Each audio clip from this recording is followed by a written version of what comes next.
In a city drenched by a relentless storm, we meet a young man named Soma Kazuya. His office is a scene of chaos, his boss enraged. Kazuya takes the blame with a tired, apologetic smile, just your average working adult struggling to get by. Even his forced grin is met with scorn from his superiors. He's ordered to redo his work with no end in sight, so he kneels to pick up the scattered documents, all while trying to calm his bosses down. At this job, his duties extend far beyond his desk. A senior colleague thanks him for taking the fall. He's far too busy with clients to do his own work, of course, leaving Kazuya to carry the weight of others' mistakes. He timidly brings up the promotion he was promised, a promise that's always just out of reach. The clock strikes 2 in the morning. The office is dark and silent, save for the lone silhouette of Kazuya still working. He gazes out at the sprawling city lights, a world he can see but never be a part of. He turns back to the screen, the work never ending, until his body finally reaches its limit. And Soma Kazuya collapses onto the cold office floor. He awakens adrift in a vast, cloudy expanse. His mind struggles to comprehend where he is. A mysterious woman begins to read his life's summary. She confirms his worst fear. He died from overwork. And apparently, that makes him the perfect candidate. Kazuya is now in the strangest job interview of his life, or afterlife. She presents him with the 3 essentials for living. Apparently, cats are a priority. But with a disarming smile, she pulls out a giant hammer. With a sudden fury, she declares that people like him have no love, no money, and worst of all, not even a cat. Kazuya can only beg her to stop the madness. She points, stating there's a perfect title for someone like him. A title he receives with zero enthusiasm, the strongest corporate slave. He feels this is a fate worse than death, a new kind of torture. Slumped in his chair, he just wants to be left to rest in peace. But his plea is met with a sudden lunge as she screams in his face. She continues her tirade, hammering home his pathetic existence. She scoffs at his desire for death, revealing he's being reincarnated as a hero. He weakly asks who this strange woman is. She is Omiru, the god of another world. And so, Kazuya finds himself in another job interview. An interview to become a hero, the final stage of which involves being pushed out a window. He plummets through the clouds towards an unknown land, convinced he's about to die all over again. But instead of a splat, his landing is a blinding explosion. He opens his eyes to find he's been caught by a mysterious bandaged hand. His savior, a woman with fiery red hair, casually asks if he can't fly. Kazuya's mind reels, his world turned upside down. He finally accepts that he's been reincarnated into another world, a world with bumpy, unpaved roads, and buildings straight out of a fantasy game. But it's not the scenery that captures his attention. It's the endless suffering of the people lining the streets. The faces of the survivors are etched with exhaustion and despair.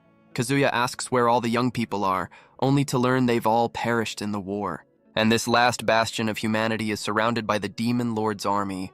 His savior tells him he needs to see the truth with his own eyes. But nothing could have prepared him for what he was about to witness. A monstrous horde stretches as far as the eye can see. Kazuya wonders if he skipped the tutorial and went straight to the final boss. This fortress, Rock Fort, is all that stands between humanity and extinction. Yet his guide, General Helga, seems completely unconcerned.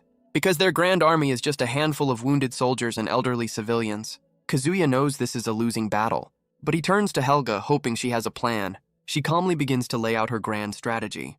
Step 1. Acknowledge they're outnumbered 1,000 to 1. She then performs some very precise calculations. Her math reveals each of their soldiers must defeat 1,000 enemies. Kazuya can only give a thumbs up, realizing their general is a complete idiot.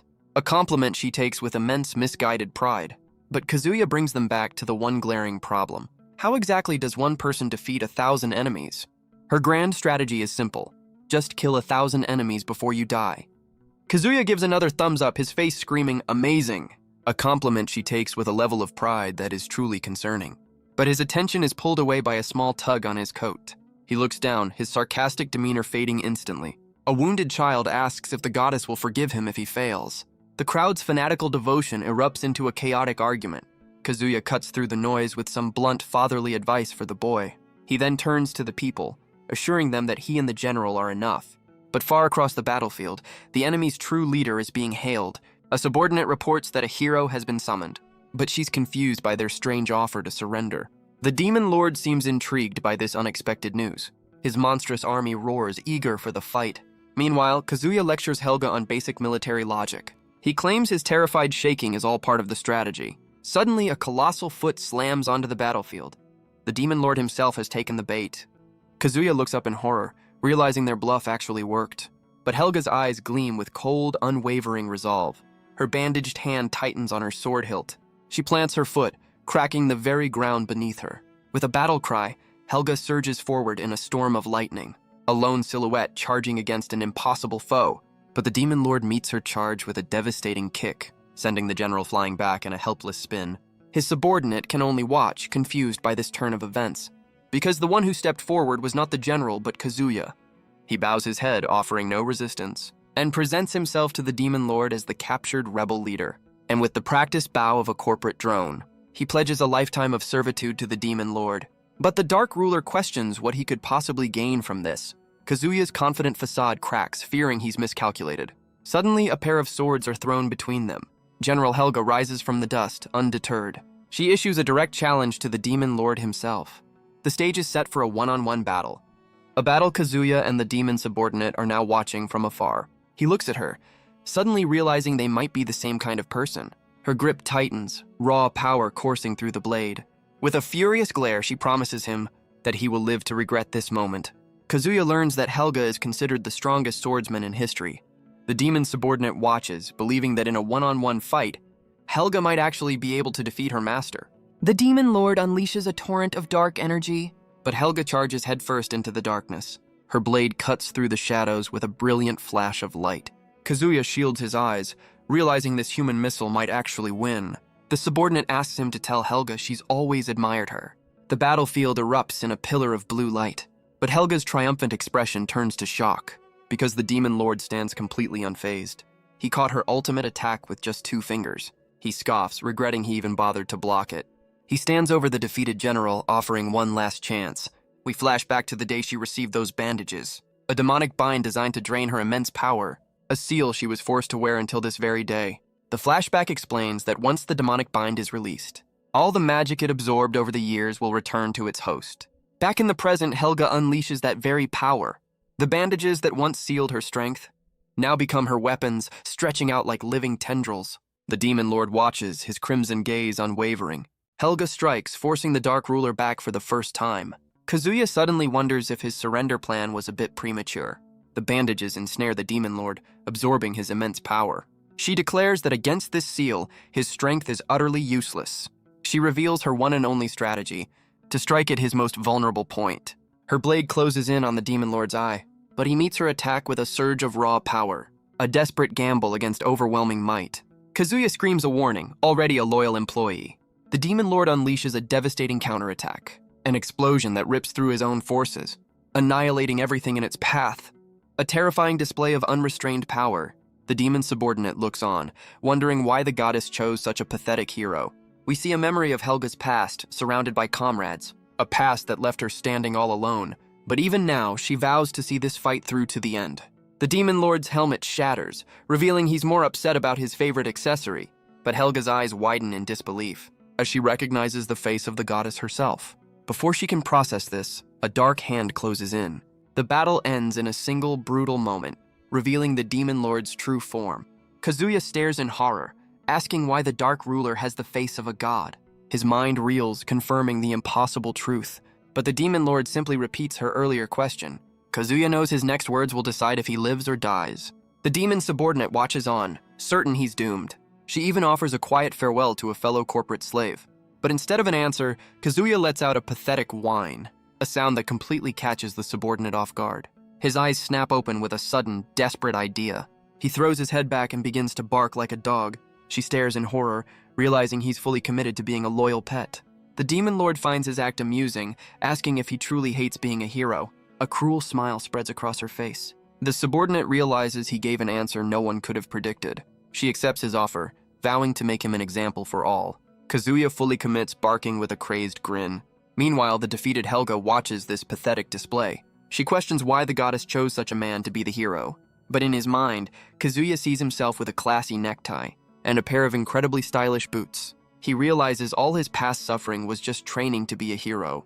He declares that he has finally grasped his true destiny, a destiny that Omiru quickly cuts short, telling him to stop posing. She explains the grim reality. For 500 years, every hero has failed. She even admits she'd lose in a direct fight, prompting Kazuya to suggest summoning more heroes. but the rules of the dimension are absolute. One hero, one demon lord. A sentient book appears, calling the goddess an idiot for forgetting the basics. Omiru responds with a swift punch, silencing both the book and Kazuya.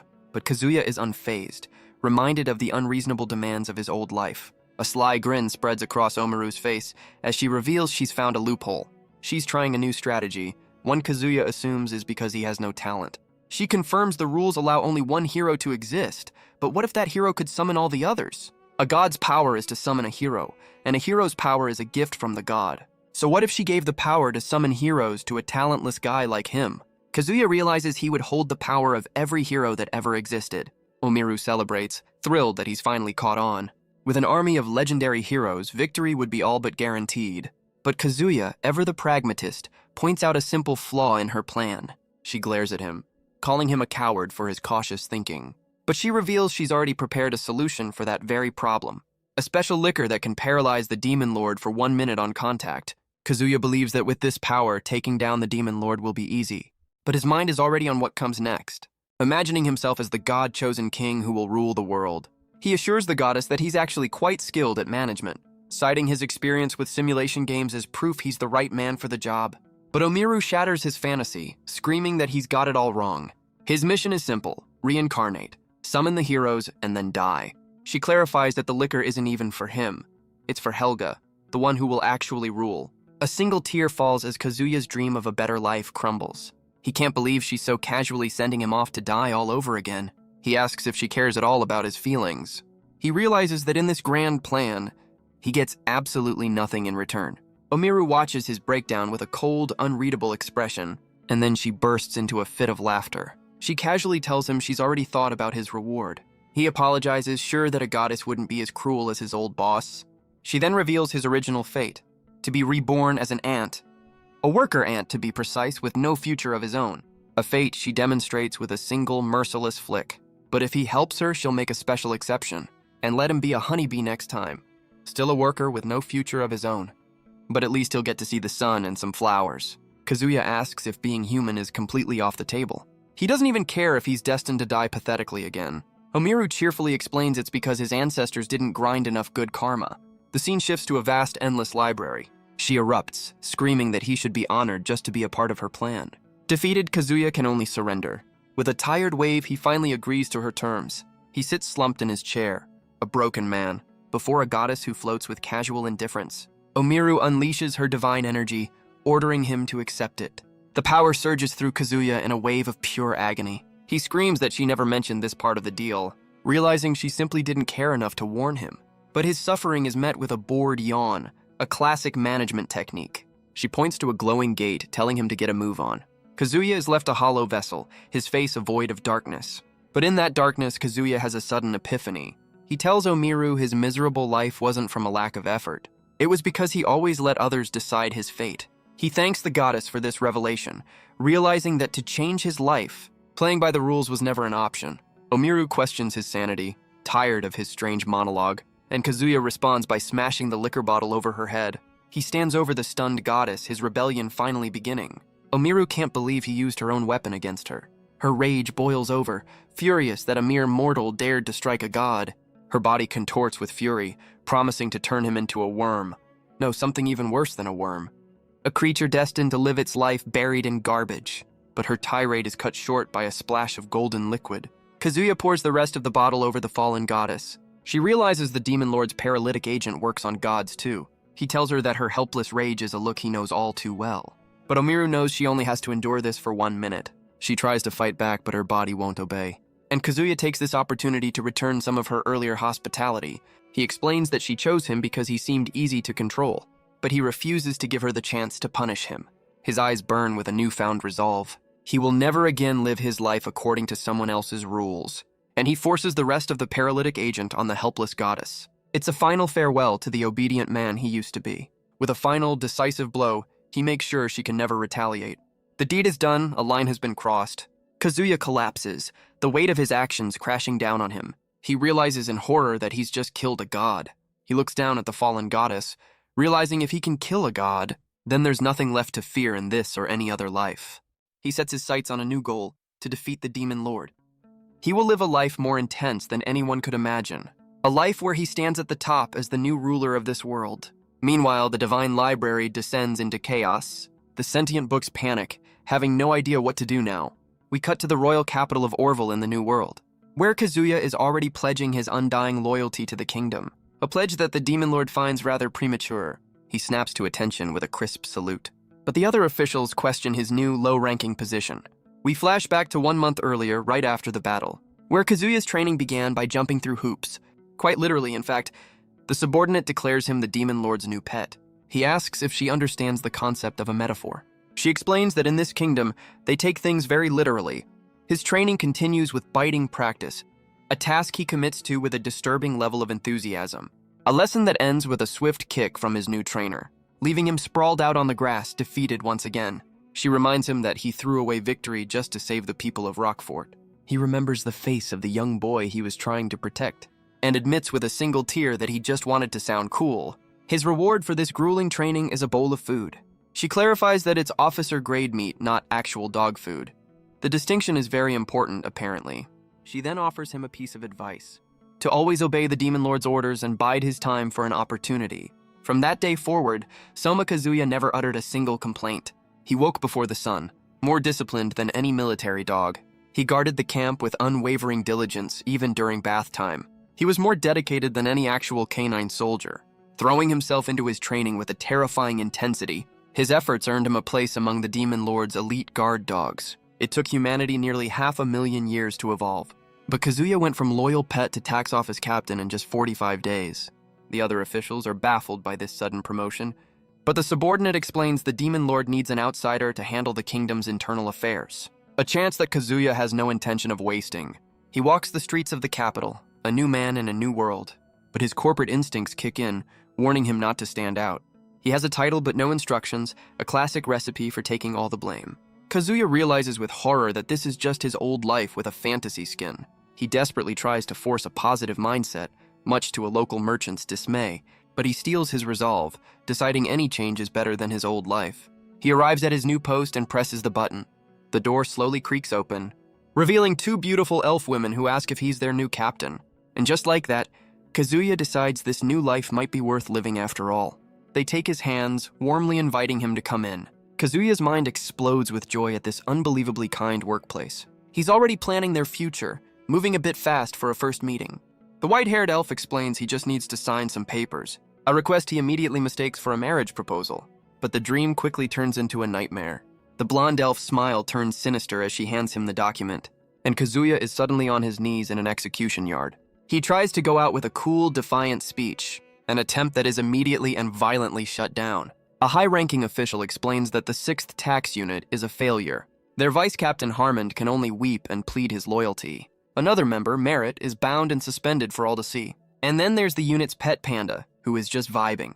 Finally, there's Kazuya, the newly appointed captain, and all of them have been sentenced to death. But the executioner's dramatic speech is ruined by a wardrobe malfunction. Kazuya realizes workplace bullying here is on a whole other level. The official makes a quick, desperate attempt to fix his hair, frantically trying to restore his dignity before the execution. The official introduces himself as Griffono, a pure-blooded elf, and the man who will kill Kazuya once he gets the glue off his hand. We flash back to the subordinate's warning about this very man, a warning delivered while Kazuya was being walked like a prized show dog. She explains that Griffono has long coveted the director's seat, and will undoubtedly see Kazuya as a threat to his ambitions. Kazuya asks his backer what her plan is to counter this. She smirks, revealing she has 2 strategies in mind. Back in the present, Kazuya can't help but mock the name. He scoffs at the elf's pride, comparing it to a pet's pedigree. He explains that where he's from, only ranchers care about pedigrees, a comment that earns him a rifle to the face for insulting the man's hair. Kazuya recalls the agonizing power he received from the goddess, and the brutal training he endured under the Demon Lord. Now, even he doesn't know the true extent of his own strength. His new subordinates watch in awe, their hope suddenly rekindled. The executioners can only stare, paralyzed by his immense pressure. He asks if these small fry truly believe they can kill him, shattering his restraints with ease, and with a burst of speed he charges at the terrified guards. The guard can only watch in terror. As Kazuya dodges with inhuman speed, he weaves through their ranks like a phantom, leaving the first man to fall without a fight. His comrades are frozen, unable to comprehend the scene. Kazuya grabs the next soldier by the ankle and begins to spin with incredible force. He uses one man to knock out the other. He snatches the rifle from his grasp and aims it with cold, deadly precision. He pulls the trigger and the first guard falls. The next guard tries to hold him down, threatening to bite him, a threat that Kazuya answers with the butt of his rifle. He leaves the second man unconscious on the ground. The remaining guards shout that the rifle is only loaded with blanks, but Kazuya never intended to use it as a firearm. He slams the rifle into the ground, sending the third guard flying. And just like that, only Griffino remains. The elf's hand trembles as he reaches for his sidearm.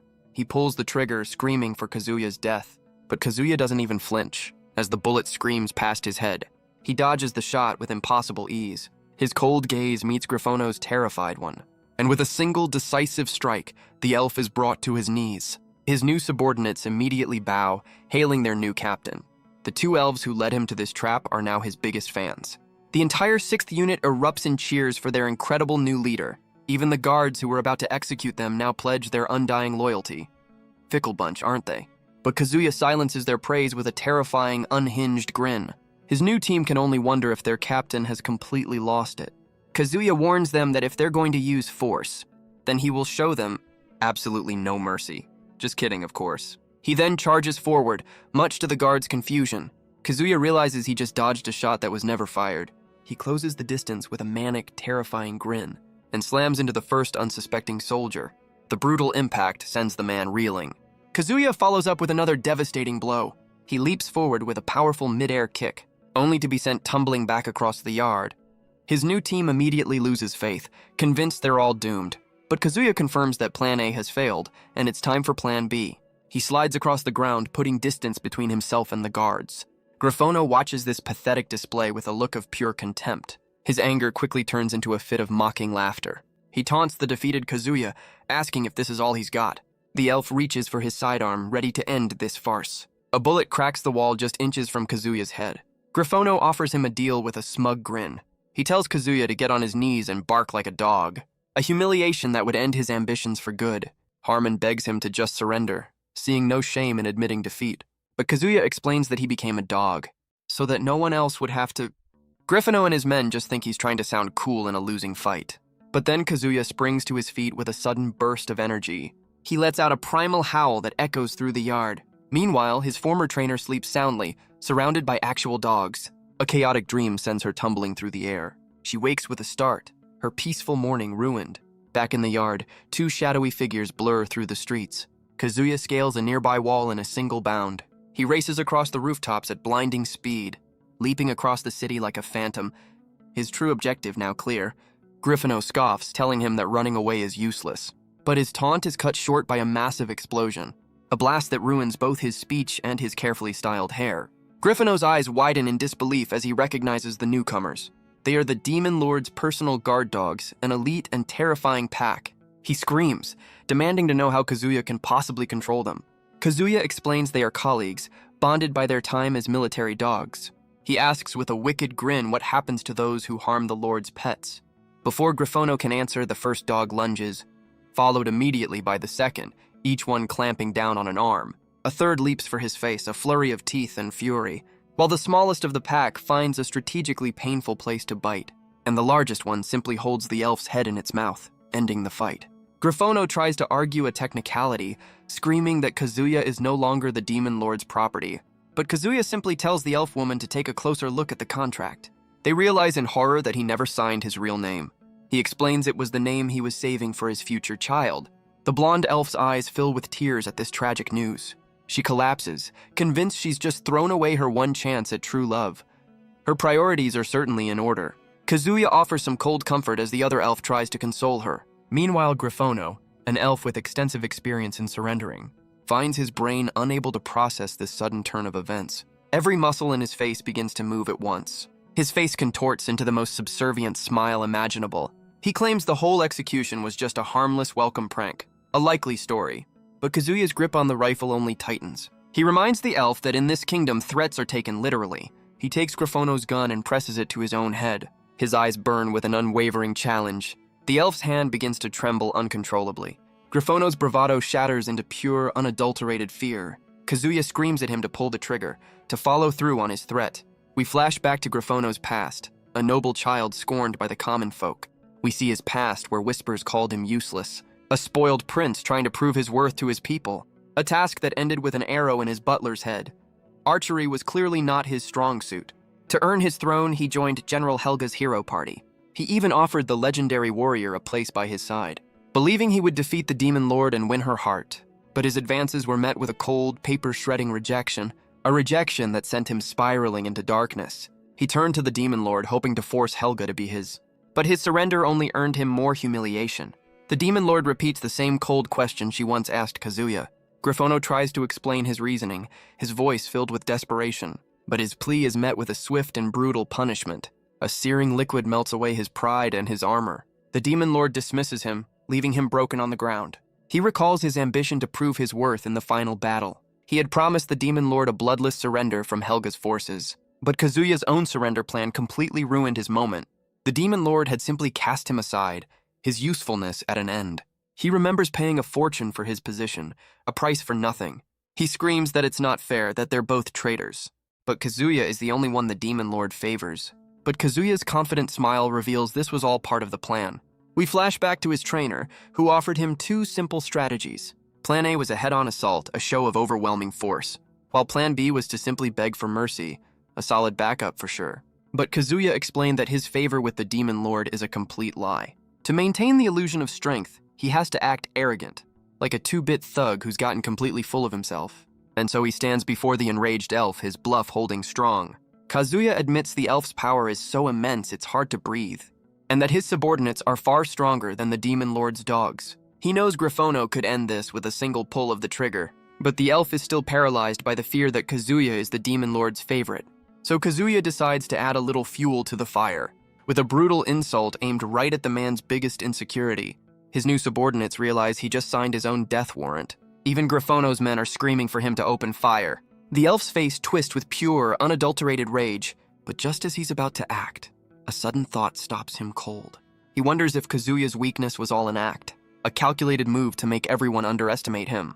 He sees the immense shadow of the demon lord looming behind our boy, a terrifying authority that Kazuya wields with a mad grin. He realizes Kazuya isn't just a man, but a tool of the throne.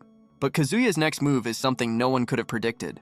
With a flash of steel, he gives the elf a brand new look. A look that is decidedly less majestic. His subordinates can only scream at the sudden horrifying baldness.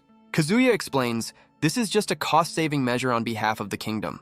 Griffono bites his lip, a dawning horror in his eyes. He realizes this man simply cannot be killed as a soldier falls. Kazuya applauds the scene, calling it a glorious sight. His arrogant act has convinced everyone he is the demon lord's favorite.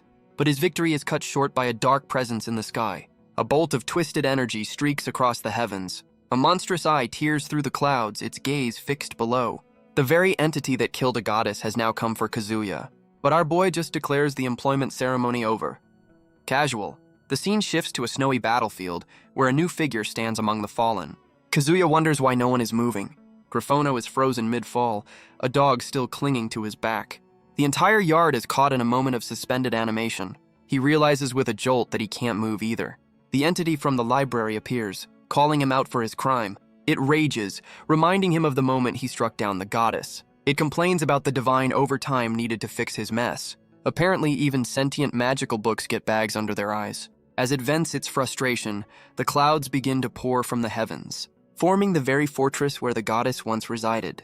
Kazuya realizes with dread that this divine fortress has come for him. He's suddenly suspended in mid-air, bound by the very clouds of heaven. A grid of red light appears, a divine security system locking him in place. But a new figure appears, her boot pressing down on his face. She calls out to someone named Antiphon, while Kazuya thanks her for the unique welcome. The giant eye notes that even its time-stopping power has no effect on her. She raises her sword, demanding to know where the goddess Omiru has gone. Kazuya recognizes the voice of the sentient book from the divine library, but the book Antiphon denies her an answer, stating she's no longer a manager. And Kazuya is left stunned, realizing the demon lord's true name. The demon lord scoffs, seeing the clouds of heaven gathering against her. But Antiphon warns her not to underestimate the power of a god. She responds by unleashing her own immense energy. The divine grid struggles to contain her raw power, but she shatters it with ease, a wicked grin on her face. All while Kazuya gets a rather uncomfortable front row seat to the action. She leaps into the sky, a phantom among the clouds. She lands on a floating platform ready for the next assault, effortlessly weaving through a storm of dark energy blasts, forcing Antiphon to unleash a massive, concentrated attack. Her crimson eyes narrow with unwavering focus. She meets the divine blast with a single, powerful swing. Her blade cuts through the energy, creating a massive shockwave, but her expression is one of pure annoyance. Antiphon warns her not to get full of herself. The heavens themselves gather into a storm of divine fury, but the demon lord unleashes a power she calls mortal force. Golden light begins to rain down upon the frozen city, spreading across the capital like a gentle, glowing snow, and forming a massive, radiant crown in the sky. The demon lord stands, a queen crowned in golden light. She rockets through the heavens like a comet of pure defiance, unleashing her own barrage against the all-seeing eye of Antiphon. A wild, almost joyful grin spreads across her face. Her eyes burn with the thrill of a true battle. But Antiphon scoffs, revealing this is merely a projection of its true self. Kazuya groans, tired of this "my real body is elsewhere" excuse. He tries to warn the demon lord about the intruder in her divine home, all while the clouds of heaven try to invade his every orifice. The demon lord's smile fades, realizing they are truly dead set on killing her. She plummets from the sky in a spinning vortex of light and shadow, a living meteor wreathed in crimson lightning. She slams into the ground with explosive force, and lands without a scratch, ready for more. Kazuya thanks her for saving him from that rather personal divine attack, but her gaze is fixed on the dark fortress still looming above. She prepares to unleash a new power, one she calls Gaia Force. With a roar, she summons the very gates of the underworld. Skeletal hands begin to pry the massive doors apart, and a new terrifying ally peeks out from the darkness. A three-headed skeletal beast rises from the darkness. She calls forth a creature known as Skull Seraphis. Kazuya, meanwhile, is still trying his best to play dead. Its bony hands stretch out from the underworld gate, reaching for the divine fortress in the sky. Antiphon watches this display, finally understanding. It realizes the demon lord has mastered both mortal and earthly forces, a power that Omiru had completely misjudged. The demon lord stands ready to unleash her full might, and Antiphon now sees why Helga never stood a chance. The demon lord explains that Omiru realized no hero could ever stop her, so she abandoned her fortress and fled the dimension in shame. Her last selfish order was to kill the man who surrendered to her. But Antiphon sees them both as nothing more than self-important fools. It recalls the moment Kazuya struck the goddess down, an act no one predicted. The demon lord cuts the book off, ordering it to serve her once more. Her skeletal beast rises, a titan of bone and spectral fire. It lunges forward with terrifying speed, shattering Antiphon's projected form with a single decisive blow. And the divine fortress itself begins to crumble from the impact. The demon lord realizes the book dragged the entire divine fortress here. She stands triumphant as the illusion shatters around her. A wild grin spreads across her face, her goal finally within reach. But Antiphon explains that Cloud Fort is a prize only a true god can claim. The divine structure begins to dissolve into the air, fading away like a dream at dawn.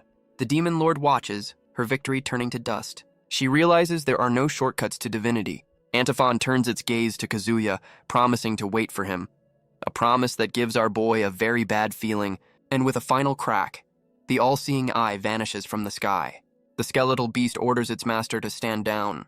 As time resumes, Kazuya realizes he can finally move again. The chaos of the execution yard returns in full force. Griffono is overwhelmed, his face a mask of terror, but a sudden, brutal impact stops him cold. A devastating blow ends his struggle instantly. Kazuya can only watch as the entire yard erupts in violence. Griffono's men are cut down in a flash, leaving nothing but silence in their wake. And Kazuya, his expression hardened by the sudden carnage. The demon lord realizes this is the collateral damage from time being stopped. And across the capital, buildings begin to shatter, exploding into crystalline fragments, as the very fabric of the city comes undone. Kazuya watches in horror as the world crumbles around him. His face is a mask of pure, unadulterated shock. His new subordinates are caught in the chaos, with Harmon screaming in panic. But Merritt calmly tells him he's fine, he just lacks guts. Great pep talk. The demon lord stands alone amidst the ruins of her kingdom. Her eyes narrow, her gaze fixed on the devastating aftermath. The demon lord mocks Griffono's unfortunate reaction to the chaos. She turns to Kazuya, asking if he's also paralyzed by fear. He struggles against his frozen limbs, trying to force himself to move. But his training kicks in, and he snaps to attention with a salute and a bark, a response that earns him a smirk of approval from his master. She orders him to go assist someone named Marie with the cleanup. Leaving Kazuya with the impossible task of explaining all this destruction, she tells him to blame it on anything, a natural disaster or just a big fight. Kazuya stares out at the ruined capital, the scale of the task dawning on him. He realizes his first assignment is to just make something up. Sounds familiar. The night sky hangs heavy over the ruined capital. Meanwhile, a strange creature is having a very bad night. Its output freezes over a nearby window, as a horde of its brethren swarm the city in a chaotic frenzy. His former trainer arrives on the scene, demanding to know what happened. Harmon explains that he knelt down and sneezed, and the next thing he knew, the entire building collapsed. He wonders if he's finally awakened his latent psychic powers, but Merit quickly shuts him down. He argues the point, but she just offers a patient, knowing smile. She points out that all the wreckage was sliced clean, as if by a blade. Merit adds that the air is thick with a sinister, otherworldly magic, but his trainer, Marie, quickly silences her. Harmon realizes that if the panda hadn't blocked the attack, they would have all been consumed by those strange creatures, a process that ends in a rather undignified way. Marie thanks the heroic panda for saving them all, a compliment the panda takes with a very flustered blush. Merit translates his happy noises, much to Harmon's confusion. She explains her past gives her a unique insight into the male mind, regardless of species. Harmon then turns to Marie, asking what she knows about the incident. But Marie tells him to forget her old titles, for the human kingdoms are gone. She warns him not to get close, calling herself a traitor. He then asks about Kazuya, who is busy with a thankless new task. He's now in charge of delivering bad news with a positive corporate spin. He tells a crying child that her father died a hero's death. A small comfort as her mother pulls her into a tight embrace. Kazuya explains the man was crushed while saving others from the debris. His next meeting is with a pregnant woman, her face a mask of grief. She cradles the life she now has to protect all on her own. And for once, Kazuya seems to be at a complete loss for words. But the woman coldly states that the man he described was not her husband. Kazuya then delivers the man's actual last words, a request to pay his brothel tab. The widow collapses in her chair, her world completely shattered. Her grief turns to rage as she screams into the empty night. She begs Kazuya to at least tell her the real story of his death, but our boy can only offer a sad, apologetic smile, a practiced expression for a man who's an expert in delivering bad news. Later, Merit asks why he endured the widow's rage just to protect a lie. Kazuya doesn't answer, simply returning to his paperwork. She walks away, convinced that he and his entire unit are insane. Merit tells him to direct his anger at her, his supervisor, and Shield. She turns back, confused by his quiet resolve. Kazuya sits at his desk, his voice low. He just didn't want their deaths to be meaningless. He then finds his locker vandalized, a classic workplace welcome. He runs a hand over the splattered door, a familiar feeling sinking in. We flash back to his training days, a room full of hostile glares, where he was forced to eat alone, enduring endless mockery, and Merit, his current subordinate, watched it all with a cruel smile. Back in the present, Harmon tells him to hang in there, that things will calm down. He explains Harmon was once a ruthless money fiend. Merit offers to track down the culprits and deliver a proper punishment. Harmon then reveals Merit's past is shrouded in rumor and powerful connections, a background that Kazuya finds very impressive. Kazuya holds up his defaced jacket, saying he understands their point, but his eyes burn with a quiet fury, as he declares that he is not okay with this. The bullies just laugh at his defiance from across the room, a mistake they realize as Kazuya strikes the first man without warning. He smiles, telling them their laughter is contagious. The bully's eyes glow with rage, his fury building. He roars, flexing with enough force to snap his strange outfit. The rest of the unit can only watch in stunned silence. He lunges forward, ready to crush the man who dared to defy him. But Kazuya just calmly picks his nose, unimpressed by the display. The bully stops mid-attack, scolding Kazuya for his poor manners. A nearby official cheerfully confirms the punishment is death for his entire family, a fact that sends a cold sweat down the bully's spine. Kazuya uses the distraction to land a devastating kick to his face. The man collapses, desperately pleading that he wasn't the one who did it. Kazuya points to the locker, demanding to know if this was his work. The man tearfully denies it, and Kazuya calmly accepts his answer. He then turns to the crowd, asking them to name the real culprit. The first bully, now tied up, immediately points to a man eating nearby. The accused soldier looks up, completely caught off guard. Kazuya's hand flashes out, demanding he name someone else. The slap echoes through the room, a brutal interrogation tactic. He moves down the line, his question punctuated by another strike. The next man's face contorts under the force of the blow. And just like that, the blame game continues down the line. Kazuya asks why the blame keeps getting passed along. A soldier explains it's because he's the only one left to hit. A logic Kazuya accepts before delivering another brutal slap. He looks at his hand, complaining that it's starting to swell. He decides that to be fair, he'll just have to hit everyone. He explains this is the same as picking a fight with the whole squad. He steps onto a stool, declaring that what truly matters is that no matter who the culprit is, he is not okay with this. He strikes a pose, offering to forgive the unhappy soul who did this. And from the sidelines, Merritt watches, finding him rather interesting. He realizes the more confidently he acts, the more everyone believes he's the Demon Lord's favorite. He wonders where Griffono has gone during all this chaos. We cut to a strange mushroom resting on a man's face. A surreal scene unfolds in a land of giant fungi. A white-haired figure uses the man's head as a golf tee. He swings with brutal force, calling his victim useless. The man, who looks a lot like Griffono, begs for his life. His pleas are answered with a foot stomped on his back. The figure, Lord Estito, questions why his tee is moving. Griffono can only lie on the ground, weakly protesting his fate. Lord Estito confirms his uselessness as another victim is sent flying. The elf is struck again, his body now covered in strange, parasitic fungi. Estito reveals the only reason Griffono is alive is for betraying his own people. But the two elf women from Kazuya's unit arrive, trying to calm the furious lord. They offer themselves to Estito in exchange for Griffono's life, promising to do absolutely anything he asks. A desperate and revealing offer to save their former leader. An offer that clearly piques Lord Estito's interest. He accepts their terms with a cruel, triumphant smile. He accepts their offer with a dark, possessive grip. But his response is a sudden, brutal act of violence. Griffono can only scream in horror at their sacrifice. Their bodies are left twitching as strange fungi sprout from their necks. Estito explains that demons possess the traits of 4 ancient races, and with the potential of humans, they are the perfect life form. He proudly declares himself the 10th child of the Demon Lord, and scoffs that even royal elves are nothing compared to him. The women are somehow still alive, their bodies feeling strangely light. Griffono desperately begs the Lord to punish him instead. He screams that they are the only family he has left. Estito looks on, a strange expression on his face. He finds their unwavering loyalty enviable. He mocks the elf, an heir whose family doesn't hate him. They even offered their lives to protect him. He erupts in a fit of jealousy, a classic case of divine sibling rivalry. We learn the Kingforges are the 9 original demons. The first generation, created by the Demon Lord herself. These powerful beings then created the second generation, who in turn created a third, ever-weakening lineage. But Estito is a second-generation demon, personally created by the Demon Lord. Yet he's the only one who wasn't given the title of Kingforge. He sees his siblings as nothing more than tools of war, while he was born to build a new kingdom for their mother. He screams that he is the true favorite, his eyes wild with fury. Griffono tries to placate him, promising the elves undying loyalty. Estito then asks why he would pick a fight with Kazuya, a question that leaves the elf completely paralyzed with fear. He explains Kazuya is just a tool for rooting out internal corruption, and with that, he lifts the terrified elf by his head. Estito thanks the elf for giving him the perfect excuse to rebel. He offers some final, condescending advice for the elf's next life, but 2 strange maids suddenly appear, interrupting the execution. They report that the tax office repairs are now complete. Estito tells them to wait, as he's in the middle of something important. But they warn him that this will affect his kingdom contribution points, a very bureaucratic way to stop a murder.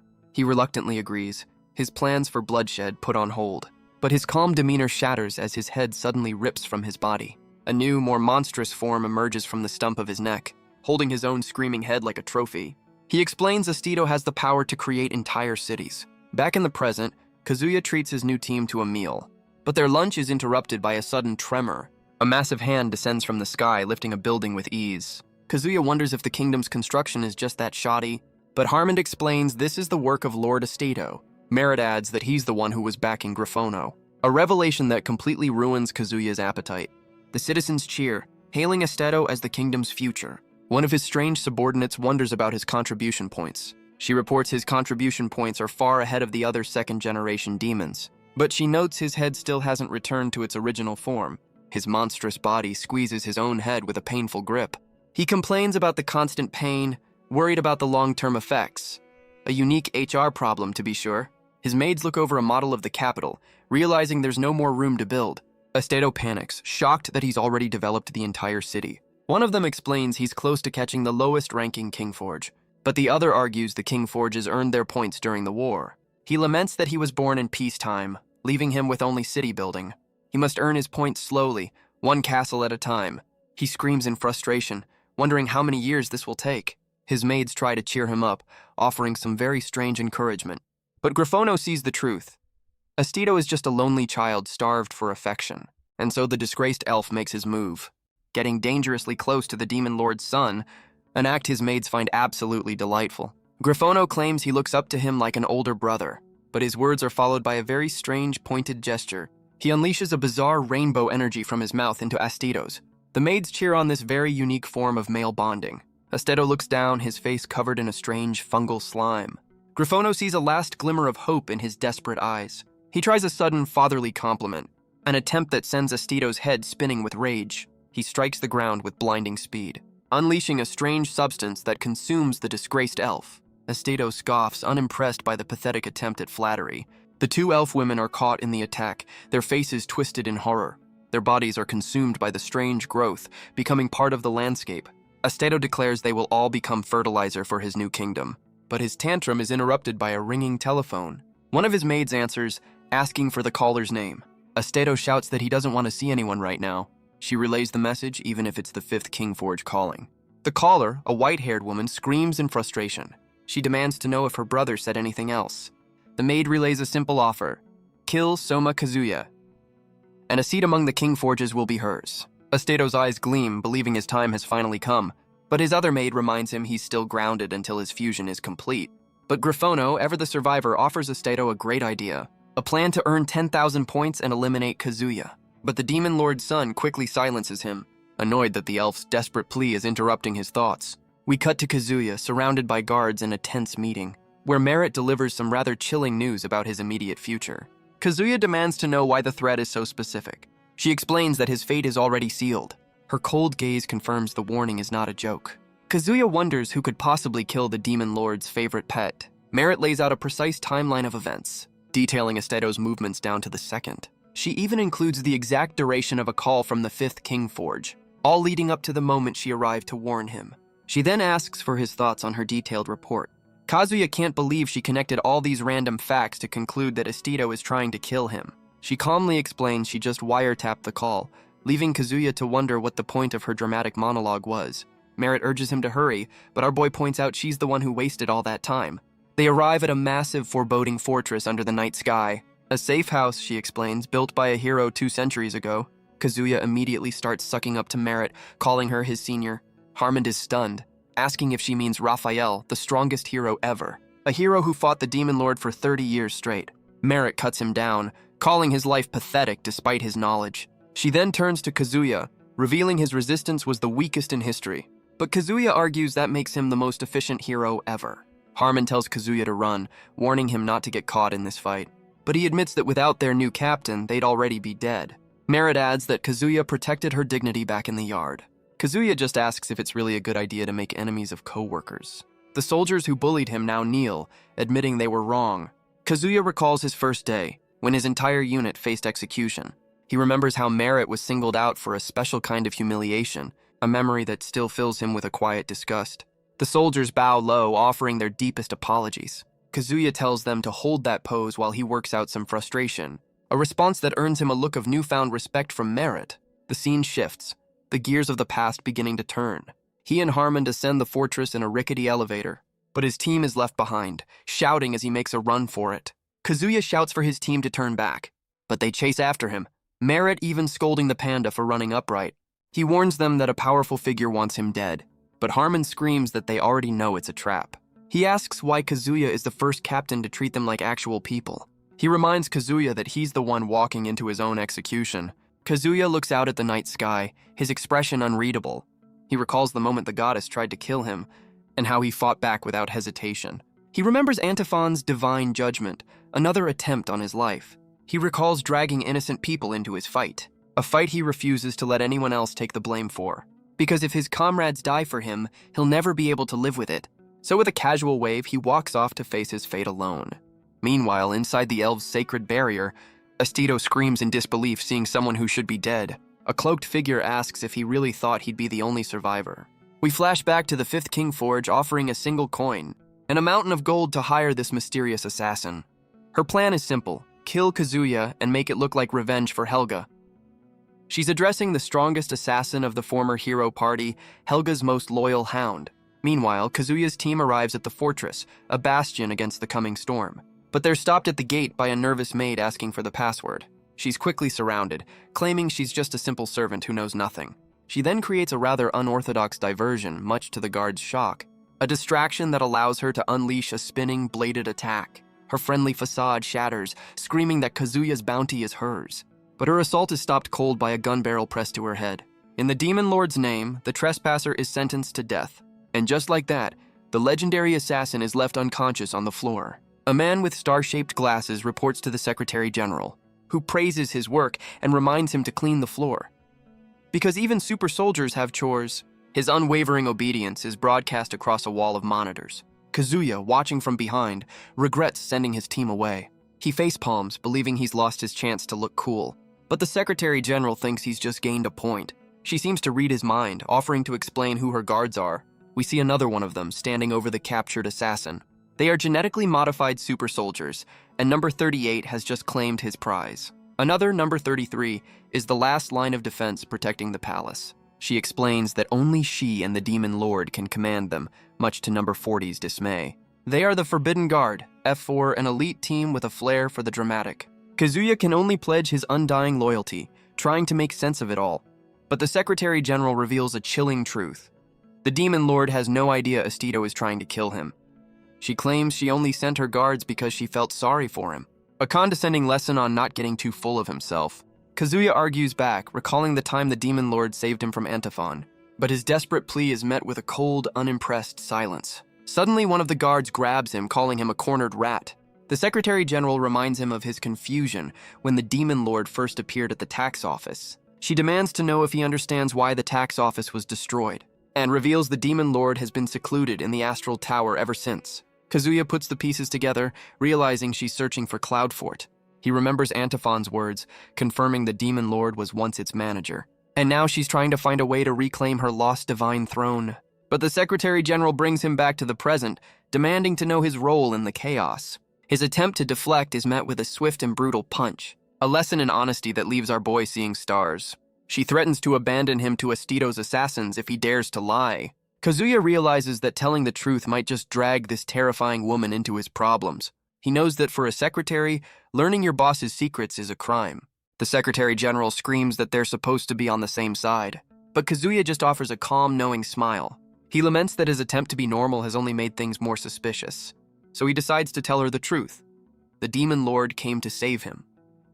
A revelation that leaves her demanding to know why. Kazuya begins to explain, his expression serious. And with a sudden move, he unleashes his full corporate power. From the fortress of bureaucracy, a storm of paperwork is unleashed, a tidal wave of documents that threatens to bury her completely. A single room is launched from the fortress, leaving the Secretary General standing in stunned disbelief. She can only question if the entire room just flew away. Her guards scramble, shouting to protect her from the chaos. One of the F4 grabs her, ready to evacuate, but she calls out for Kazuya. But our boy is already sailing across the night sky, screaming her name, a very dramatic way to quit a meeting. We cut to a hand placing a block on a tower, a delicate game of power. For Lord Astito, destroying buildings is just like playing Jenga.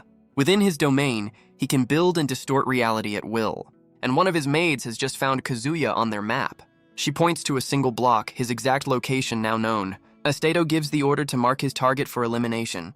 His maids deploy a swarm of fluffy trackers through the vents. The tiny creatures float through the ducts, silent and unseen. They pour into the room, a seemingly harmless dust in the air. Kazuya stands with Harmond, completely unaware he's been found. A single tracker lands on his shoulder, sealing his fate. Astito orders his maid to slice the entire building apart, a precise strike that will leave the Secretary General unharmed. And in the real world, the fortress begins to shatter into pieces. The Secretary General begins to explain the truth of that day. A flashback shows one of Astito's maids smashing through a wall. Kazuya's face blurs with shock at this new revelation. As Kazuya's room was launched into the sky, one of the F4 guards tried to stop it by force. He braced himself, trying to hold the structure in place, but the attempt failed, adding another casualty to the list. His hand is torn away as he screams the Secretary General's name. From the bushes below, Merritt witnessed the entire scene. She claims to hear his voice from the moon, while her team enjoys a snack, glad to see they have their priorities straight. Harmon suggests they finish their snack before checking if their captain actually landed on the moon. But Merritt is already on the move, riding her panda into the night to rescue him. Meanwhile, Astito confirms Kazuya has landed exactly where he planned, right into an ambush. But his victory is interrupted by a sudden phone call. It's the 5th King Forge, and she is absolutely furious. She accuses him of open rebellion against the Demon Lord's new government and threatens to burn his entire kingdom down if anything happens to Kazuya. Astedo just listens with a sinister grin, his own script taking an unexpected turn. Back in the flying room, Kazuya holds the unconscious guard, wondering what it all means. As his makeshift escape pod continues its journey across the night sky, the guard recalls that during the castle renovations, he accidentally blew Kazuya right off the construction site. He immediately dove after the falling man. The two of them plummet through the night air. The guard reaches out, promising a swift rescue. He catches Kazuya, soaring through the sky with him in tow. Kazuya offers a pained compliment on the rather aggressive catch. The guard tries to grab the fortress to stop their momentum, but his hand is completely torn away in the process. And so, the two of them continue their unplanned flight into the night. The guard accuses Kazuya of being a liar for trying to protect him. He begins to wrap them both in a protective cocoon. Kazuya's eyes narrow, confused by this sudden turn. They're left bundled together on the floor of their flying room. Kazuya can only stare, trying to make sense of the situation. He then notices one of the fluffy trackers on his face, telling him he can't die yet. The guard insists this will keep him safe, but Kazuya tells him to stop playing the hero. Their makeshift escape pod soars through the night sky toward a distant quarry. It smashes into the ground from 200 meters up in a massive explosion, but their fall is cushioned by a mountain of the fluffy trackers, saving their lives. The Secretary General radios in, demanding to know the King Forge's true intentions, but the fifth King Forge plays innocent, feigning ignorance about Soma Kazuya. She casually mentions the human she accidentally blasted away, and declares that if he survives, it's just a minor construction accident. Back at the crash site, a storm begins to brew.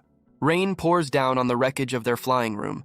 Kazuya lies on the ground, dazed and soaked from the impact, until one of the F4 guards makes a very dramatic entrance. He casually asks Kazuya how he's feeling after the crash. Kazuya gives a thumbs up, insisting he's fine. Politeness is key, even after falling from the sky. The guard notes that Kazuya's brain is clearly not working right. Meanwhile, Astedo confirms he's set up a little welcoming party. He declares that whatever happens next has nothing to do with him. But the guard just continues his march, his expression grim. As the rain pours down, dozens of footsteps approach. They're met by a sea of black umbrellas, an army of assassins. Kazuya realizes the King Forge never meant for the fall to kill them. The assassins cry out for revenge, their faces twisted with rage. We see a glimpse of their handiwork, swift and brutal. A crew of killers with a very specific taste in eyewear. The wounded assassin can't believe his comrade sacrificed himself just to lure one man out. But the F4 guard just hoists Kazuya onto his shoulders, ready to fight while carrying him. His one-handed partner picks up a nearby cane, vowing to be his other arm. And together the two of them stand against an entire army of killers. The guard with the star-shaped glasses charges forward, lightning crackling in his fist. A lone figure running headfirst into a sea of enemies. The battle begins with a single decisive stomp. The assassins swarm him, a tide of black suits and vengeful fury. He's dragged to the ground, overwhelmed by the sheer weight of their numbers. But he rises again, a storm of motion in the heart of the mob. The first assassin leaps forward, his umbrella sword aimed for the kill. But his attack is cut brutally short by a well-aimed kick. Another killer slips behind the guard, convinced he's found an opening. But his blade is stopped cold as his arm is caught in an iron grip. The assassins' resolve wavers, but their orders are to press the attack. Their leader screams that retreat is not an option, and so the mob surges forward, trying to overwhelm the lone guard. His one-armed partner sees the enemies packed tightly together, and leaps high into the air, positioning himself above the fray. He brings his cane down with devastating force, ready to clear a path. The cane smashes down, sending a shockwave through the crowd. But another assassin appears, armed with a trio of crowbars. The assassins realize their human wave tactic has backfired completely. Their leader screams that insulting the plan is a capital offense. The one-armed guard lands perfectly on his partner's shoulders, a two-man fighting unit ready to take on the entire mob. They become a whirlwind of destruction, tearing through the assassins. The one-armed guard calls out a command to his partner. The guard with the star-shaped glasses unleashes his own power, summoning a storm of thorny vines to ensnare his foes, but the assassins' chains find their mark, binding the guard in a storm of lightning and steel. Their leader explains his cursed blade paralyzes its victim. He smirks, proud to have captured one of the Demon Lord's elite. But his victory is cut short by a sudden, shocking turn, because the one-armed guard has just joined the fight. He grabs the chains, pulling the assassins off their feet, using their own trap against them in a flash of lightning. The leader stomps him to the ground, demanding he let go, but the guard's grip is absolute, his defiance unwavering.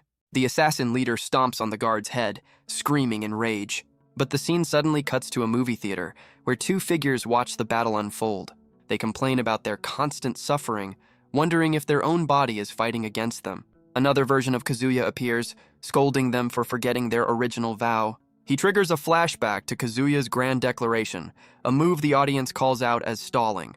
The various Kazuyas begin to have a collective meltdown, a breakdown our boy desperately tries to ignore. They argue that in the age of short-form content, there's no time for character development. They just want him to get on with the fighting so they can go viral. A very modern problem, I suppose. But Kazuya's resolve hardens, declaring that only he gets to insult himself. One of his inner selves calls him brain dead, suggesting a better plan, all while the screen shows the brutal reality of the fight outside. Another part of him just wants to give up, to let it all burn. The entire theater of his mind erupts into a chaotic debate. So the main Kazuya issues a challenge to his other selves, a challenge that is met with a resounding, pathetic silence. He looks down, his inner conflict reaching a breaking point. He admits he's a wreck, but asks if he's ever truly given up. He screams at his other selves, demanding to know who can back up their words. But another part of him scoffs that if it were easy, it would already be done. He reminds himself that he's already died and come back once, that he was turned into a dog before earning his freedom. He asks if it's so wrong to want an easier life now. But another part of him screams that his grand vow was just a childish dream. He questions if he deserves to die for failing to achieve it. And back in reality, Kazuya lets out a roar of pure frustration. His inner self points, declaring that part of him is now dead. As the screen flashes back to the brutal reality of the fight, a hammer is raised, a symbol of the violence outside. The assassin leader screams at his men not to kill their target. The assassin screams that everyone just laughs at him. And inside his mind, Kazuya's other selves can only panic. But back in reality, Kazuya takes the blow, his face a mask of blood. And in that moment, something inside him finally snaps. The assassin leader is sent flying, his weapon knocked from his grasp. The F4 guard's glasses glow with a menacing red light. He pins the hammer-wielding assassin, who screams in defiance. But the guard simply bows his head, activating slaughter mode. His fist erupts in a storm of crimson energy, and he brings it down with brutal, decisive force. Kazuya can only watch as his protector unleashes his full power. The battlefield erupts in a blinding flash of crimson light. A devastating attack that wipes out the entire mob. But a new figure in a yellow helmet appears amidst the carnage. The assassin leader stares in horror from the molten ground. The newcomer stands alone, surrounded by the fallen. The last of the assassins is left broken and defeated. He questions Kazuya's sanity for protecting his own bodyguard. But Kazuya lies in the rain, a faint smile on his face. He lifts his head, explaining that this is how they win. The last assassin is taken out by a precise laser blast. The star-glassed guard declares his duty is to protect Kazuya. We flash back to the fortress with the guards wondering where Kazuya flew off to.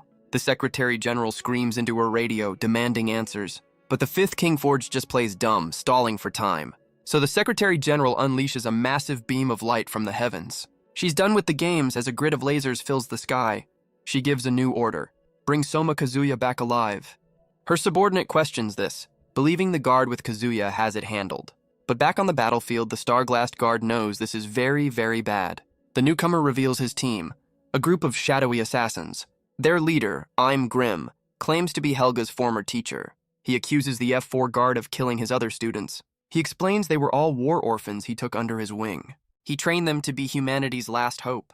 He mourns their deaths, blaming Kazuya for Helga's fate as well. But Kazuya's inner monologue has had enough of this. He's basically giving a writer's workshop in the middle of a fight. He reminds him that Helga chose to fight the Demon Lord, and that she lost that battle all on her own. He claims Helga died an honorable death, exactly when she was meant to. But Kazuya's inner voice wonders what their tragic backstories have to do with him being the one they're trying to kill. He calls out the old man for teaming up with the Demon Lord's forces, and asks how he can possibly act so self-righteous. The F4 guard can only watch as Kazuya's inner rant continues. A brutal punch sends the old man flying. A mental scoreboard declares Kazuya the winner of that exchange.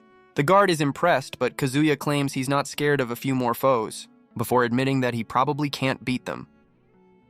Classic Kazuya.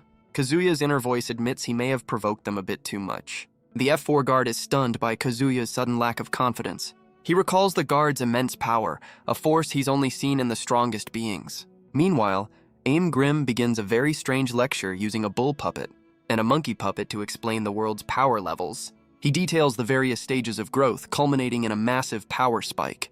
a lesson that seems a bit out of place for a life or death battle. The F4 guard can only watch, confused by this impromptu puppet show. He questions the old man's childish methods, a critique that I'm Grim takes very, very personally.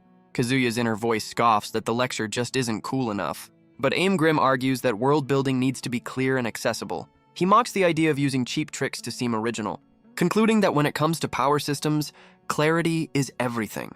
The mental scoreboard declares a tie, much to the guard's annoyance. The old man then scoffs that the guard hasn't even reached level 50, and that his powerful laser was a one-time genetic enhancement. The F4 guard screams back, demanding to know how he knows this. His partner confirms it's true, much to the guard's frustration. I Am Grim reveals the fallen assassins were just bait to force out his ultimate move. He reveals the true threat is his academy's top 7 students. A new team of assassins appears in the storm, each one possessing a power that rivals the strongest heroes. The scene cuts to a man with a pompadour, yelling about proper safety procedures. He claims he's just trying to keep his passenger safe. The pulley strains as he hoists the basket at incredible speed, sending the one-armed guard on a very unwilling ascent. They finally reach the top of the cliff. The guard scrambles out, ordering his partner to follow. But the man with the star-shaped glasses just keeps working the lever. The pulley shatters, the escape plan falling apart. I Am Grim smirks, impressed by the guard's sly attempt. But the rope snaps, sending his partner plummeting as the old man taunts him from below. The star-glassed guard stands alone, vowing to protect Kazuya from the elite assassins. One of the students confirms their mission: get past the guard and kill the target. I'm Grim praises his student's quick grasp of the situation. The masked student scoffs, believing this will be a piece of cake. But the fight begins and ends in a single, brutal instant. The F4 guard stands over him, a golden weapon smoking in the rain. With his top student defeated, I'm Grim decides to send in the rest of the class. The one-armed guard stands over his partner, a makeshift weapon in hand. But the star-glassed guard reveals his own golden firearm. He smirks, explaining they have surprises of their own. Meanwhile, his partner is having a full-blown panic attack on the cliff's edge. Apparently, super soldiers can still be afraid of heights.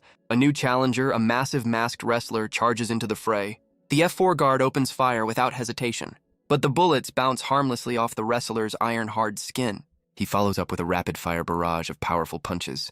The guard is sent reeling, unable to damage the massive man. But I'm Grim reveals the wrestler's one weakness. His strength is only average. The wrestler politely asks the guard to step aside, a request the guard answers by shoving his weapon into the man's mouth. He's shocked to find even the man's insides are invulnerable. But a new challenger appears, a swordsman with a gleaming blade. He strikes with incredible speed, sending both men flying. I'm Grim praises his student, a genius chosen by a holy sword. But the F4 guard has a sudden, brilliant realization.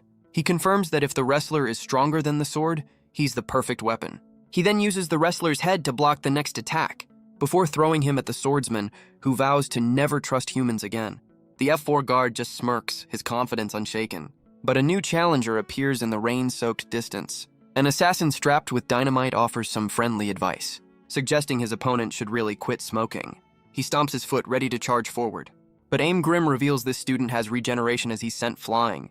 The F4 guard watches, completely unfazed by the display. The battlefield erupts in a massive, fiery explosion. I'm Grim explains that at this level, they're practically monsters, a fact that sends the F4 guard into a fit of rage.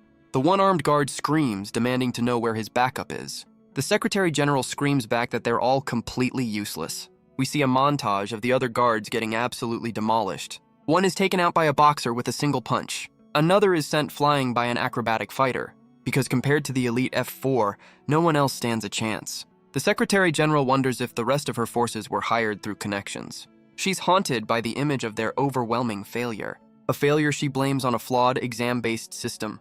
The scene cuts to the Secretary General, now a captive, trying to bargain for her life. A new assassin appears, complaining she's stuck on cleanup duty. While the others are off hunting Kazuya for a shot at glory, Harmon screams at her to leave them and go after their captain. But his defiance is met with a sudden, brutal attack. The assassin unleashes a devastating kick in the pouring rain, but another soldier leaps in to take the blow meant for Harmon. A sacrifice made by a man who feels he's made nothing but mistakes. We flash back to Merit, who believes she can hear Kazuya's voice from the moon. She leaps onto her panda, determined to go and save him, and Harmon, after a moment's hesitation, decides to follow with the snacks. A map shows their journey from the fortress to the quarry. Harmon and Merit can only watch as the battle ends in a brutal flash. But a new threat appears as red lasers fill the sky. Two masked figures arrive, apologizing for the interruption. The map updates, showing their next destination is the forest. Harmon tries to explain he's just an innocent bystander. But the F4 guards are looking for their comrade, Soma Kazuya. Harmon laments his earlier belief that 4 guards meant an easy win. Meanwhile, the rest of the 6th unit races through the rain-soaked forest, a desperate search for the captain they left behind. The entire 6th unit is sent tumbling through the air. A colossal foot slams down, scattering them like leaves. Harmon screams a warning about the sudden ambush, as a mysterious figure begins a silent countdown. The forest floor erupts in a massive explosion. Harmon stares into the rain, wondering who their attackers are. His first thought is to find Merit and get her to safety, but his panic is cut short by a sudden impact nearby. A wild, triumphant grin spreads across his face. He stands over a fallen assassin, his counterattack a success. The assassin glares at Harmon, her patience wearing thin. She asks why he won't fight, but he refuses to help her. She scoffs at his cowardice, telling him to stay out of her way. But in his mind, Harmon is just playing a part, while she complains about being stuck on cleanup duty. Instead of hunting Kazuya for a shot at the hero's crown, he watches as she unleashes her frustration on a fallen foe. His mind flashes back to a memory of a young child, a memory of a past he's tried to forget. Back in the present, his resolve hardens, a strange flower clip in his hair. He admits that today has been a series of wrong choices, a decision that's immediately met with a brutal kick. The impact sends a spray of red across the scene. Merit can only watch in horror, her face splattered. As Harmon collapses to the ground, utterly defeated, the assassin stomps forward, ready to finish the job, but Harmon uses his last breath to tell Merit to run. She refuses, declaring she can't be the only one to escape. We flash back to Emil, where he told her she reminded him of his daughter, a memory of a time she felt safe, her suspicions proven wrong. He recalls telling her that his ex-wife was a world-class beauty, but in the present, the assassin just screams at the useless old man. She declares he's not even worth the effort to kill. Merit's voice is cold as she calls out to her companion. Her eyes burn with rage as she gives a single chilling order. And behind the assassin, the unit's pet panda rises to an impossible size. Its eyes glow with a menacing, otherworldly light. The killer can only stare, wondering if the creature was always this big. But she steels herself, ready to face this new threat. A resolve that's met with a devastating kick from the enraged animal. But her attack is stopped cold by the panda's massive arm. The assassin's mind struggles to process this impossible defense. The gentle giant then unleashes a flurry of its own, a rapid-fire assault of powerful, oversized fists. Merit asks Harmon if he feels better now, as the panda dunks the assassin like a basketball. The killer is left broken and defeated in the pouring rain. Merit stands over her, offering one last chance for final words. But the assassin just glares back, daring her to pull the trigger. A single shot echoes through the moonlit forest. We flash back to a memory of a red-haired girl and a strange, mustachioed man. The red-haired girl's ear twitches, catching a distant sound. She and Aim Grim stand before the fiery aftermath of the last battle. The old man notes that one of his students has met an unexpected foe, so he orders 2 more assassins to ignore the guard and kill Kazuya. The first is number 3, a silent warrior whose only weapon is speed. The second is number 7, a beast girl with immense strength. They combine their powers, racing across the battlefield to reach their target. But back in the quarry, the F4 guard is still standing. The regenerating assassin watches, wondering if the guard is even human. He's reverted to a newborn state to heal, which is just all kinds of weird. The beast girl calls for a pause amidst the chaos. She suggests a new plan to her speedy comrade. They'll use their combined skills to buy some time. But the F4 guard's cybernetic eye scans the high-speed target. He quickly locks onto their position. He realizes his friend Kazuya is their true target, a realization that fills him with a cold fury. The 2 assassins are suddenly caught in a ring of light. The speedster decides now is the perfect time for a love confession, a revelation that shocks his partner more than the impending danger. A new assassin unleashes a devastating attack, a colossal fist that shatters the ground below. We learn this is number 6, whose power is localized gigantification. He holds off the guard, telling his fellow assassins to press on. Meanwhile, the one-armed guard stands amidst the fiery aftermath. The regenerating assassin, now in his infant form, thanks him for the save. The speedster streaks away, leaving the others to handle the fight. The remaining assassins watch, confident that their strongest member has it handled. But their confidence is shattered by a sudden, impossible move, as a new figure catches a bullet with just 2 fingers. A new fighter with purple hair stands over the defeated beast girl. She offers to let one of them leave for interrupting her fight. She points to Merit, making her choice. No, wait, she means the old man on the ground. And she'd never harm the panda, who is clearly a protected species. She reveals that number 8 has no special abilities, and tells them to choose who will face him. We flash back to Aim Grim, who can't believe the accusation. The other students erupt in protest over the academy's rankings. They argue about favoritism and unfair advantages in their training. I Am Grim suggests that number 8 is just a dead-end case. The other students erupt, calling it an incurable disease.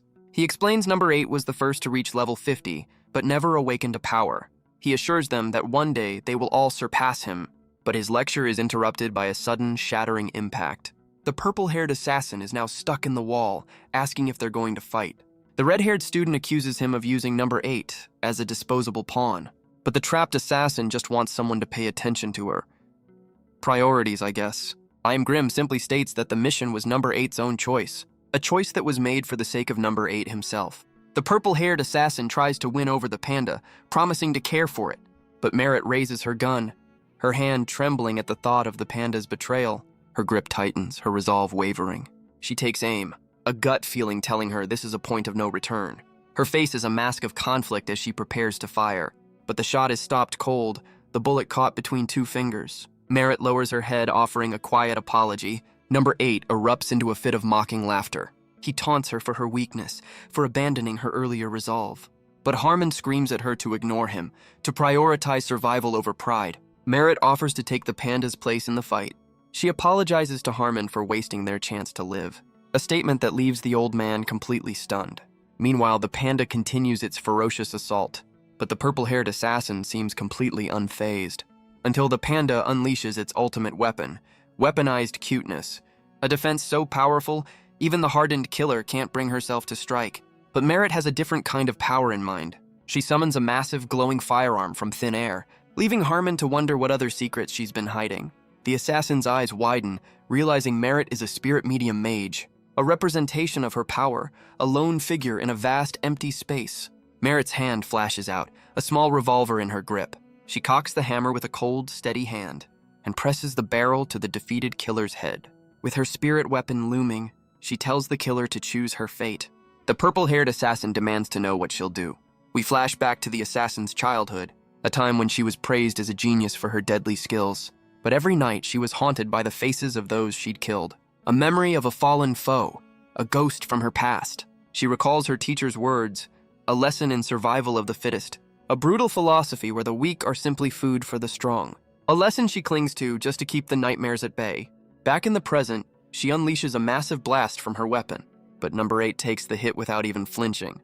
He lets out a wild, almost joyful scream, so she fires again, pouring on the pressure. She stands with a confident smile, sure of her victory, but number 8 just grins, mocking her with a twisted comment about friendship.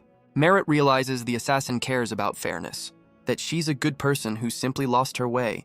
She believes this compassion is a weakness the panda can exploit, a belief that is immediately and horrifically proven wrong, because the assassin takes the full force of the blast, shielding number 8 without a moment's hesitation. We see a memory of another student, number 10, being gunned down. Merit understands now that this woman has thrown everything away. She can only ask why she would make such a sacrifice she didn't make for her fallen comrade in the past. The assassin repeats her teacher's cold, brutal philosophy, but Merit screams back, asking why she protected her comrade. We flash back to the assassin's past, a time before the killing. A memory of her first birthday party, a concept she didn't even understand. Her fallen comrade had explained it was a promise to see each other again, a promise that brought a genuine smile to her face and tears of a joy she'd never known. Back in the present, she unleashes her rage on the landscape. She knows that if she saves Merit, her entire world will fall apart. And Merit realizes with horror that she's losing this battle of wills. She screams that if she saves Merit, it makes all her past kills meaningless. She accuses Merit of using magic to curse her mind, but Merit can only cry, apologizing for wasting their chance to live. Her apology is cut short as number 8 grabs her by the collar. He throws her aside, his patience finally at an end. But the panda is there to catch her in a surprisingly gentle embrace. Harmon screams for the creature to run and never look back. The purple-haired assassin's rage boils over, vowing to kill them all. But a new group of assassins suddenly descends from the sky. Because why not add more people to the party? One of them notes that they're up against a level 50 powerhouse. He tells them to use the sealed light within their bodies, or they'll never be able to bring the guards down. We see the defeated assassin, number 9, who fought 3 guards alone. Meanwhile, Kazuya looks up as the storm finally clears. He notices a strange carving on a nearby stone pillar. He feels an odd connection to the message, as if it were meant for him. It's from Raphael, a legendary hero, and his self-proclaimed senior. a hero who has been dead for 250 years. Kazuya breaks into a cold sweat, reading a message from a ghost. Raphael's letter continues, mocking his own legendary status in the present. Kazuya realizes he's trapped between assassins below and a ghost above. But Raphael's message clarifies he's not a ghost, just a man who saw the future. Kazuya can't believe the ego on this guy, showing off even after death. He dismisses the message, standing before a massive statue of the hero. But as he walks, his steps activate more glowing runes on the ground. The full moon hangs heavy over the silent, rocky pillars. A beam of light reveals a path of ancient, glowing text. A prophecy from his senior, warning that he's about to die. Kazuya just scoffs, saying that's been the theme for a while now. As the sounds of a desperate battle rage on far below him, Kazuya shouts, hoping the message also explains how to survive. He scrambles forward, desperate to read what comes next. But the only thing that appears is a massive number 5. He stares at the number, trying to understand its meaning. Then a 4 appears, and he wonders if it's some kind of code. As a 3 appears, his hope begins to fade into dread. The number 2 sends a wave of pure panic through him. And finally, the number 1 glows on the stone path. He realizes this isn't a prophecy, it's a countdown. He sits down, wondering what a man thinks about in his last 5 seconds. He closes his eyes, reflecting on his life, and the idea of living with no regrets. But he snaps, screaming that his life is full of them. He stomps the ground, refusing to believe some divine prophecy. With a manic grin, he declares he won't play along, but his tantrum is cut short as his hand hits something solid. He's uncovered a strange box hidden within the stone. His eyes narrow, seeing more text from the prophecy. The message praises his defiance, calling it the path to survival. And on the box, a final warning, one piece of advice. The full moon hangs over the smoldering battlefield. The F4 guard walks through the flames, his hair now a literal fire. I Am Grim questions his resolve, asking why a mere killer fights so hard. He reminds the guard that the kingdom's elite could arrive at any moment. But the guard's shadow reveals a monstrous, hidden nature. The old man notes his sudden change in demeanor. His eyes are drawn to the strange pink star on the guard's chest. He wonders if there's truth to the guard's words after all. So he shouts to the heavens, daring the kingdom's forces to appear. He screams for them to hurry up and arrest him. A very loud and public invitation. The battlefield smolders under the silent gaze of the moon. The F4 guard stands amidst the flames, his resolve unbroken. But Aim Grim just looks on with a condescending smirk. He explains that to the Demon Lord's forces, Kazuya is just a disposable pawn. But the guard clenches his fist, declaring that they are still here for him. The old man calmly repeats his question, asking where these so-called elites are hiding. The guard just stares into the night, promising they'll be here any minute. His cybernetic eye glows, sensing a sudden change in the air. And from the heavens, a massive beam of light descends. Looks like the cavalry has arrived. The F4 guard finds himself surrounded by 2 more of the elite students. The helmeted killer mocks him for letting his guard down. The wrestler from before rejoins the fight. His strength may be average, but his body becomes as dense and heavy as steel. The red-haired assassin screams for her comrades to press the attack. Another student summons a massive dragon of pure, crackling energy, while the swordsman from before meditates, summoning his holy blade once more. He explains that he's had a sudden flash of inspiration, a plan to combine the holy sword with the giant's power, a combination they believe will create the ultimate attack. But the wrestler refuses to be a part of their plan. A.M. Grim cheers them on, promising the winner will be the next hero. The F4 guard is pinned, caught in a storm of chains and fire. He knows that with his ultimate move already used, he has no choice but to reveal his final secret. Meanwhile, high above the battle, under the light of the full moon, the speedster and the beast girl scale the cliff face, racing towards their true target with inhuman speed, leaving the chaos of the battle far below. And Kazuya looks out, sensing the new arrivals.